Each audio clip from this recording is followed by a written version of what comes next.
저희 가족들은 장난기가 많은 편이에요. 어느 날 제가 집에서 외출한 지 얼마 되지 않아 대문에서 노크 소리가 들렸습니다. 누구세요? 택배요! 저희 집 대문은 밖이 보이지 않는 철문인데 어머니는 제가 장난치는 줄 아셨나 봅니다. 전에도 종종 목소리를 깔고 어머니 성함을 부르면서 택배 아저씨인 척 하곤 했었거든요. 어머니 말 웃기시네. 택배 얼마나 황당할까요? 택배요! 웃기시네. 택배 아저씨는 다시 한번 택배입니다! 최홍만 키 크는 소리하고 앉았네. 어머니가요? 예. 아니 택배라고요! 나는 엄마라고요. 당황한 아저씨는 저희 어머니의 성함을 부르셨습니다. 아 장금자씨! 아 택배 왔습니다! 아이고 훌륭하십니다. 장난 그만 쳐. 한 번만 더 그러면 안 열어준다. 어머니가 청소 중이라 장난을 받아주실 상황이 아니었나봐요.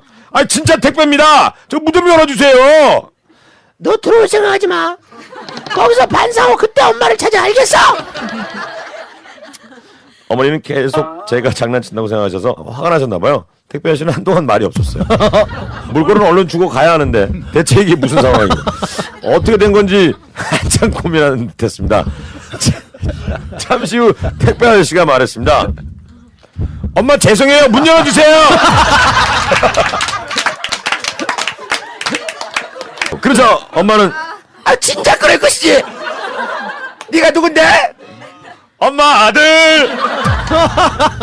어머니는 그때서야 제가 반성한 줄 알고 문을 열어주셨고 아들이 아니라 다른 사람이 있어서 엄마가 아주 기겁을 했다는 곧단 사연이었습니다. 택배 아저씨.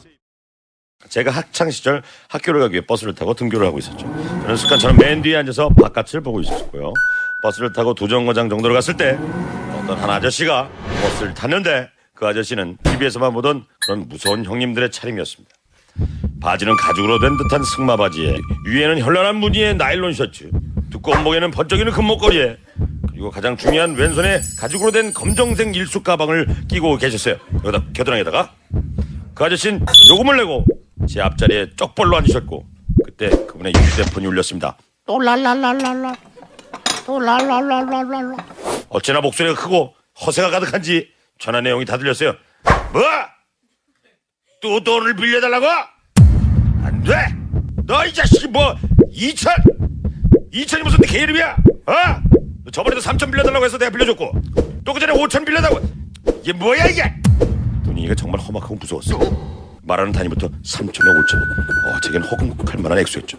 뭔가 대단한 사업이라도 하시는 것 같다는 생각을 하고 있는데 잠시 후 아저씨가 또 한번 버럭대며 너 이 자식이 이미 8천을 빌렸는데 이번에 또 2천까지 총 10,000원이야. 총 10,000원이야. 알았어? 이게 지금 이제 너 꼭 갚아. 사람이 아치지 이게 지금 꼭 갚아야 돼.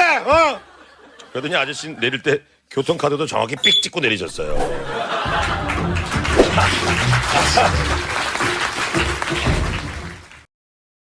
13년간 아이들을 가르치는 직업을 하다가 올해 종합자산관리회사에 입사했어요. 안 하던 일이다 보니 공부도 많이 필요했고 무엇보다 넓은 인맥이 필요했어요. 서울에 계시는 삼촌을 졸라 수원에서 삼촌의 낭심친구라는 세무사분을 만났어요.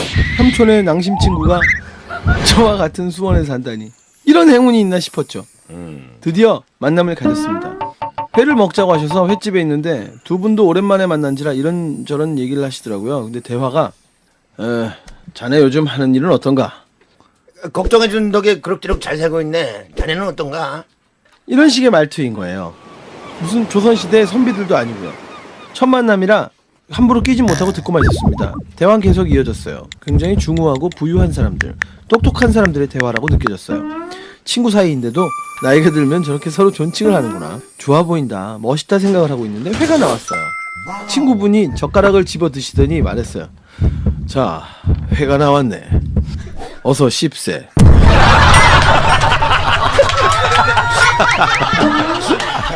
무슨 조선시대 사람입니까? 너무 극존칭을 하셨네요. 요즘 의가 들어갔어야 되는데 네. 얼른 씹으세요. 뭐 이렇게 돼야 되는데 의를 빼먹었네요. 얼마 전에 엄마가 백화점에서 칼 세트를 사오셨어요. 그래서 며칠 뒤 재활용하는 날에 전에 쓰던 칼을 버리게 되었죠. 일반 쓰레기 봉투에 넣어서 버리라고 하자 아빠는 아저씨가 거기다가 버리면 나중에 그 분리수거에 가는 분들이 다친단 말이오냐. 호통을 쳤어요. 칼은 일단 들고 내려갔다가 이따 밑에서 종이 한 장 줘가지고 그걸 말아갖고 버려야 돼. 이렇게 해서 저는 일반 쓰레기 봉투를 들고 아빠는 한 손에 칼을 다른 한 손엔 의류 수거함을 버릴 헌 가방을 들고 엘리베이터에 탔어요. 1층을 누르고 내려가는데 5층 엘리베이터에서 섰습니다. 그리고 5층에 사는 훈남 오빠가 탔어요. 훈남 오빠는 제 옆에 바짝 섰어요. 두근두근 거렸어요. 그런데 훈남 오빠가 3층 버튼을 누르더라고요. 저는 대수롭지 않게 생각했죠. 띵동 3층입니다. 엘리베이터가 3층에 서고 문이 열리는 순간 훈남 오빠가 제 손목을 잡고 엘리베이터 밖으로 미친 듯이 달리는 거예요. 어머 왜 이러세요? 참만 말고 뛰어. 방금 네 뒤에 미친놈이 칼을 들고 서 있었어. 저는 그 상황이 너무 웃겨서 해명도 못하고 오빠의 손을 잡고 달리기 시작했어요. 한참 달리다가 오빠가 뒤를 한번 돌아보는데 으아! 으아!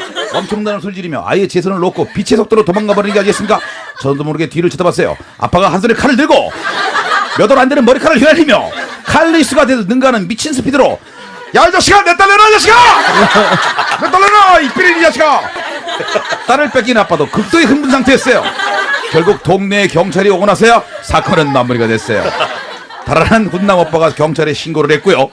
그 사건을 계기로 그 오빠랑 친해졌지만 아빠는 이유 없이 그 오빠를 싫어해요.